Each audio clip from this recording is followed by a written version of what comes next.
নমস্কার আমার সুপ্রিয় দর্শক বন্ধুদের, কেমন আছেন বন্ধুরা? আশা করছি প্রত্যেকেই খুব ভালো আছেন। আপনাদের আরও একবার স্বাগত জানাই আমাদের শাস্ত্রকথার নতুন একটি পর্বে।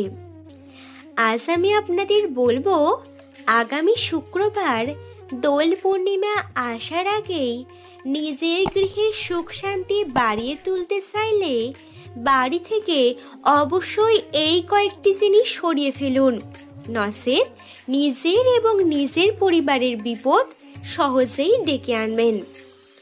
বন্ধুরা, প্রথমে আমি আপনাদের দোল পূর্ণিমার পূর্ণাঙ্গ সময়সূচি সম্পর্কে জানিয়ে দিই। এবছর পূর্ণিমা তিথি পড়েছে আগামী 29শে ফাল্গুন বৃহস্পতিবার, ইংরেজির 13ই মার্চ, আর পূর্ণিমা তিথি ছাড়ছে পরের দিন অর্থাৎ শুক্রবার 14ই মার্চ 30শে ফাল্গুন। দুদিন পূর্ণিমা তিথি থাকায় অনেকেই হয়তো মনে করতে পারেন যে বৃহস্পতিবারই দোল পূর্ণিমা, যেহেতু দিনের বেশিরভাগ সময়টি পূর্ণিমা থাকছে বৃহস্পতিবার। কিন্তু অনেকেই হয়তো জানেন না, পূর্ণিমা তিথি বা অমাবস্যা যাই হোক না কেন, সবটাই উদয়া তিথি অনুসারে পালন করা হয়ে থাকে। যেহেতু আগামী 14ই মার্চ শুক্রবার ব্রহ্ম মুহূর্তটি পূর্ণিমা পাচ্ছে, সেই কারণে 14ই মার্চে কিন্তু দোল পূর্ণিমা পালিত হবে। এই দিনটি বাঙালিদের দোল এবং অবাঙালিদের হোলিকা উৎসব হিসাবে পালন করা হয়ে থাকে। দোল পূর্ণিমার দিনে স্বয়ং শ্রীকৃষ্ণকে ভক্তি ভরে পূজা করলে তার অশেষ কৃপাদৃষ্টি লাভ করা যায়। তার আশীর্বাদে জীবনে সমস্ত দুঃখ কষ্ট থেকে মুক্তি মেলে। কিন্তু বন্ধুরা, আপনি শ্রীকৃষ্ণকেও শত ভক্তি ভরে পূজা অর্চনা করা সত্ত্বেও যদি তার আশীর্বাদ লাভ করতে না পারেন, তাহলে জানবেন আপনার বাস্তুতে কিছু দোষ রয়েছে। আর বাস্তুতে দোষ হয়ে থাকে এই কয়েকটি অশুভ শক্তির কারণে। এই অশুভ শক্তিদায়ক দ্রব্যগুলি আমাদের বাড়িতে নিত্য প্রয়োজনীয় ব্যবহৃত কয়েকটি দ্রব্যের মধ্যে লুকিয়ে থাকে।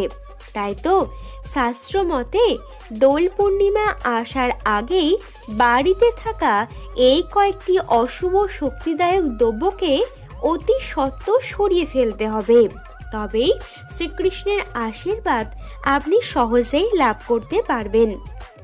আর বন্ধুরা, কোন সেই জিনিসগুলি, সেই বিষয়ে জানতে গেলে আজকের ভিডিওটি আপনাদের স্কিপ না করে সম্পূর্ণ দেখতে হবে।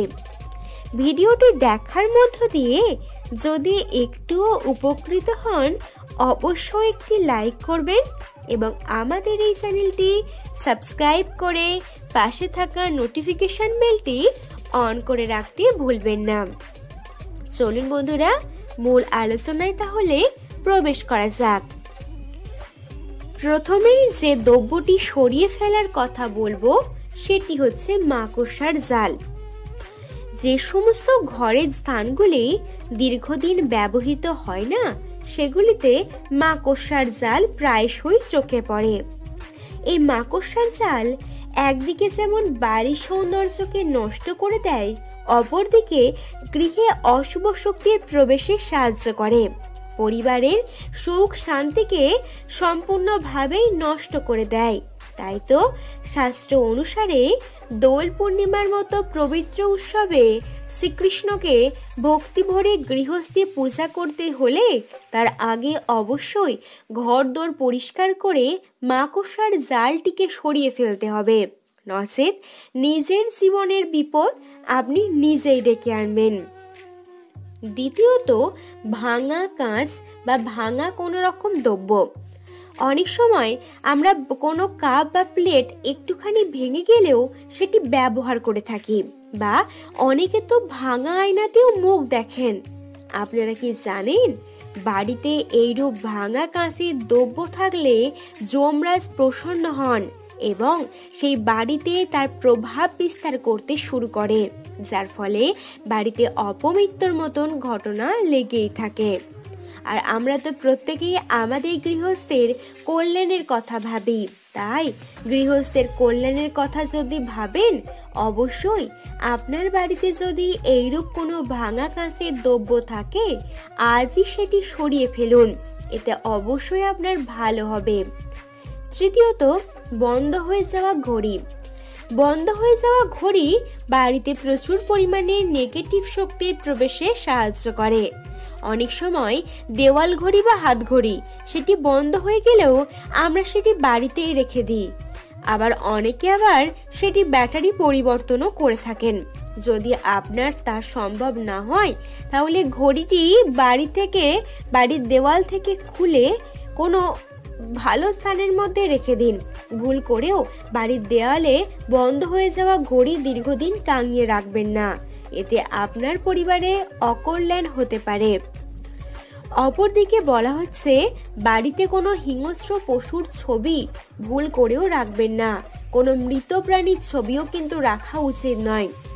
হিসেব মতো বলা ভালো যে বাড়িতে তাজমহলের ছবিও একদমই রাখা উচিত নয়, কারণ তাজমহল একজনের সমাধি। তাই বাড়িতে এইরূপ ছবি রাখলে বিভিন্ন রকম দুর্ঘটনা ঘটার সম্ভাবনা থেকে যায়, তাই অবশ্যই এই দিকটি লক্ষ্য রাখতে হবে। অপরদিকে বলা হচ্ছে, আমরা অনেক সময় পুরনো বা অব্যবহৃত জামা কাপড় বা জুতো যাই হোক না কেন, সেগুলি বাড়ির বিভিন্ন স্থানে জড়ো করে রেখে দিই। যে জিনিসগুলি আমাদের কোনো রকম ভাবেই কাজে লাগে না, তাও আমরা সেগুলি বাড়ির মধ্যে জড়ো করে রেখে দিই। দর্শক বন্ধুরা, এই জিনিসগুলি বাড়ির মধ্যে না রেখে যদি বাড়ির বাইরে কোথাও ফেলে দেওয়া যায়, তাহলে বাড়ি ঘরদোর তো পরিষ্কার থাকেই, অপরদিকে কোনো রকম অশুভ শক্তি বাসা বাঁধতে পারে না।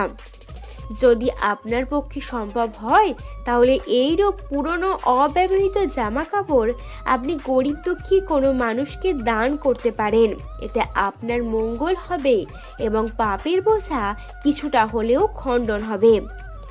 দর্শক বন্ধুরা, এই দোল পূর্ণিমা আসার আগে বাড়ির সদর দরজাটি অবশ্যই পরিষ্কার পরিচ্ছন্ন রাখবেন, কেননা সদর দরজা এমন একটি স্থান যেখান দিয়ে বিভিন্ন দেবদেবী গৃহস্থে প্রবেশ করেন, তাই অবশ্যই পরিষ্কার পরিচ্ছন্ন রাখবেন। ঘরের আশেপাশে যেখানে ধুলো ময়লা বেশি জমে, সেই জায়গাগুলি পরিষ্কার পরিচ্ছন্ন রেখে দেওয়ার চেষ্টা করবেন। তো দর্শক বন্ধুরা, এই ছিল আজকের ভিডিওর আলোচনা। আশা করছি আপনাদের ভিডিওটি ভালো লেগেছে। ধন্যবাদ।